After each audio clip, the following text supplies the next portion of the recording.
બધા પાણી પાતો તરસ લાગી છે. તમારે પીવું હોય ને તો હાથે ઉભા થઈને પી લો, મારે કઈ નવરાય ન. હો બેટા, હું છે?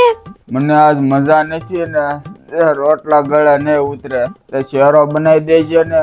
ભીંડાનું શાક બનાવ્યું છે, ખાવું હોય ને તો ખાજો, ને રીતિ ના થાજો. બેટા ક્યાં જાશો? ગામમાં જાઓ. લે તો મને ઊભો કરતો જાતો, બહાર જવા જવું છે. હાથે ઉભા થઈ જાઓ.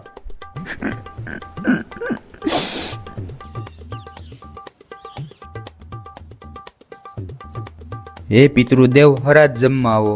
જીવતો હતો તારે તો મારી કાંઈ સેવા ન કરી. સેવા તો દૂર ની વાત, પાણીનો ગ્લાસ ભરીને કોઈ દિવસ ન અંબાયો. ન તારે તું સપન ભોગ ધરવા આવે તોય હું કામનું. અને તારી હોવ ને હું કાંઈક સારું બનાવવાનું કહું તો કૂતરાની જ મંડાઈ જાય. કોઈ દિવસ સારું જમવાનું બનાવી નથી ખવડાવ્યું. અને અત્યારે તું સપન ભોગ લઈને હાલ્યો આવો છો. ઉજો જાને કે મારા મોઢાની બે ત્રણ ગાળું ખાય કાક. હવે ધોયડા આવ્યા છે તે ખબ ખબ.